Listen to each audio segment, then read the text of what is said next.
Depuis des années, la Porsche 911 est une véritable locomotive dans le monde de l'automobile. Ce n'est pas seulement une voiture, c'est l'incarnation de l'esprit d'innovation de Porsche. Mais la crise climatique devenant de plus en plus pressante,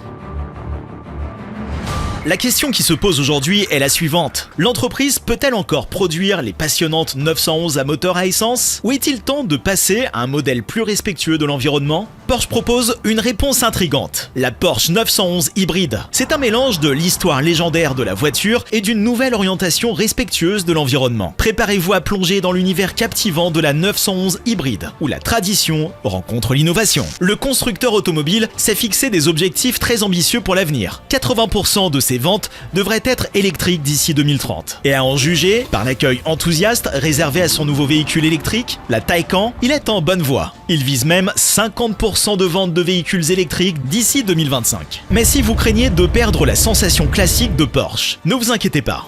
Olivier Blume, PDG de Porsche, a rassuré les passionnés en leur expliquant que la marque n'abandonnerait pas ses racines. En fait, la société s'est engagée à proposer un mélange de moteurs à combustion interne traditionnels, d'hybrides et de groupes motopropulseurs électriques à batterie sur tous les modèles. Même la bien-aimée 911 n'est pas en reste. Elle recevra une version hybride, tandis que les jumelles 718 passeront entièrement à l'électrification. À propos de la 911, saviez-vous qu'elle a failli ne pas dépasser les années 90 ? À un moment donné, Porsche a envisagé de la remplacer par ses modèles à moteur avant, tels que les 924 et 928. Heureusement pour nous, ils ont décidé de s'en tenir à 911, permettant ainsi à son héritage iconique de perdurer. Son design emblématique n'a pratiquement pas changé depuis les années 60. Pour un œil non averti, il peut être difficile de différencier les modèles. Mais saviez-vous que les racines de la 911 remontent à l'humble coccinelle de Volkswagen? C'est vrai! À l'origine, Ferdinand Porsche a conçu la coccinelle, ou Type 1, comme on l'appelait, qui est ensuite devenue l'emblématique coccinelle vendue dans le monde entier pendant des décennies. Ainsi, lorsque quelqu'un dit que la 911 n'est qu'une coccinelle glorifiée, il y a une part de vérité dans cette affirmation. À l'origine,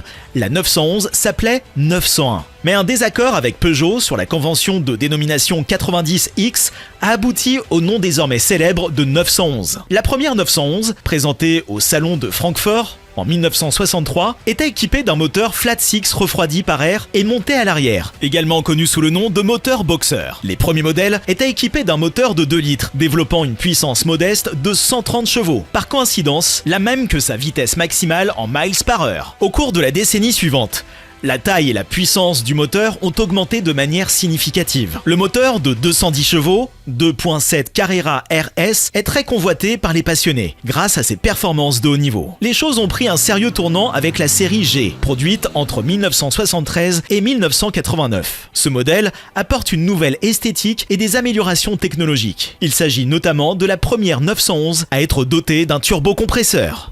La 911 Turbo de 1975, avec ses 260 chevaux, était l'une des 911 les plus rapides de l'époque, même si les turbos n'étaient pas encore monnaie courante. À la fin des années 80, la 911, ou 964, va encore plus loin. Le modèle intègre les pare-chocs dans le design pour une allure plus élégante et introduit la transmission intégrale avec la Carrera 4. La Carrera 2, une version à propulsion, arrive peu après.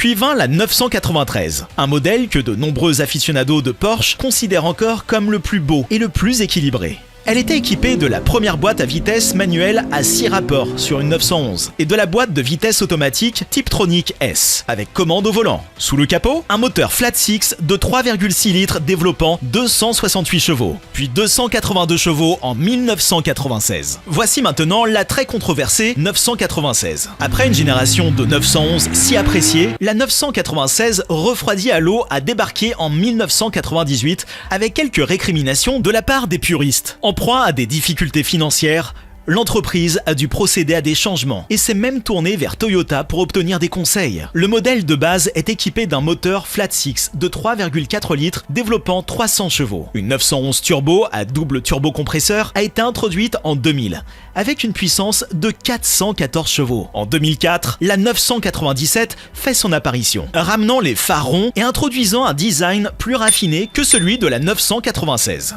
Tous les modèles de cette génération développent plus de 300 chevaux. Et la nouvelle GT2 affiche une puissance stupéfiante de 530 chevaux. Certains puristes n'ont pas apprécié ces changements, déplorant l'adoucissement des arêtes palpitantes de la 911. Mais la 997 a bénéficié d'un rafraîchissement en 2009, connu sous le nom de 997.2, qui a apporté plusieurs améliorations en termes de performance et de châssis dans une large gamme de versions. Puis est arrivée la 991 en 2011, saluée comme l'une des plus belles 911 depuis des décennies.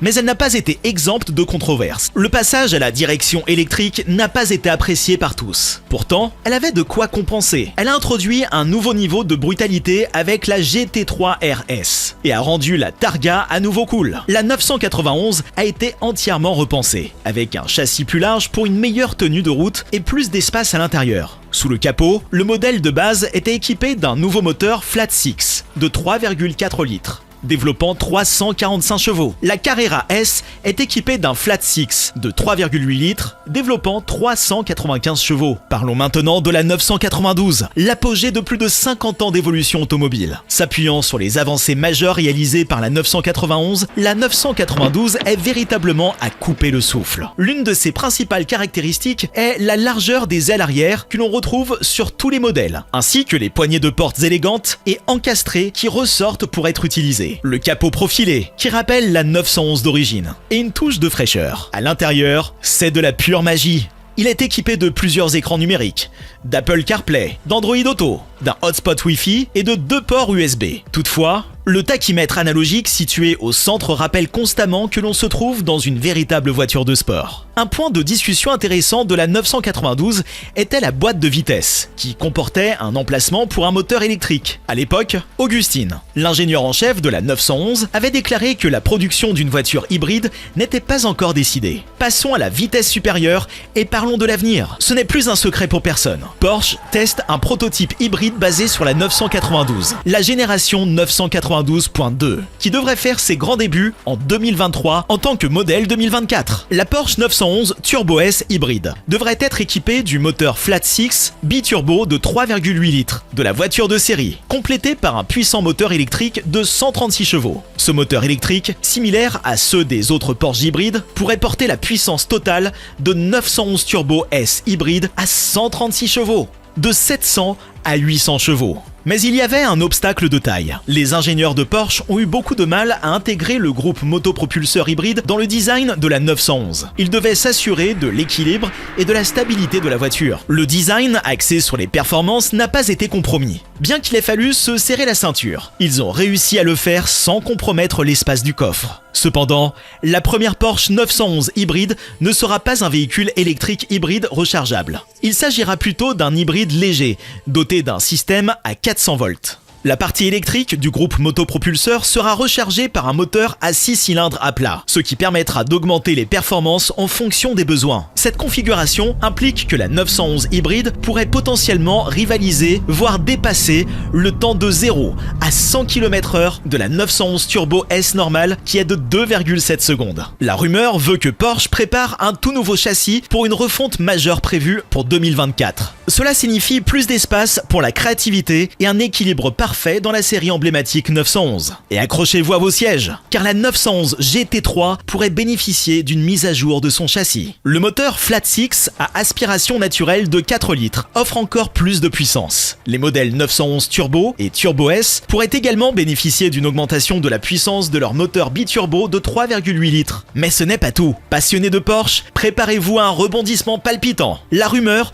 veut qu'une nouvelle version hybride de la Turbo S soit en préparation. Vous vous demandez peut-être comment ce système hybride se prépare à l'époustouflante Porsche 918 Spyder. En effet, la 918 Spyder est équipée de 2 moteurs électriques, l'un pour l'essieu avant et l'autre pour les roues arrière, en tandem avec le moteur à essence. Mais attendez, il y a encore un rebondissement. Le 911 Turbo hybride devrait être équipé d'un système similaire, mais avec un moteur électrique supplémentaire exclusivement dédié à l'essieu avant. Cette puissance électrique supplémentaire alourdira le poids de la voiture, qui atteindra un poids estimé à 4446 livres. Grâce aux prouesses techniques de Porsche et à la puissance du système hybride, cette 911 restera une bête redoutable sur la route. Nous n'avons pas encore d'aperçu à l'intérieur, Mais nous pouvons nous attendre à des mises à jour du système d'infodivertissement et peut-être même à de nouvelles options d'affichage dans le tableau de bord, spécialement conçues pour les 911 hybrides. Mais n'ayez crainte, car nous avons confiance en la capacité de Porsche à produire quelque chose d'extraordinaire. Merci d'avoir regardé. Dites-nous ce que vous en pensez dans les commentaires.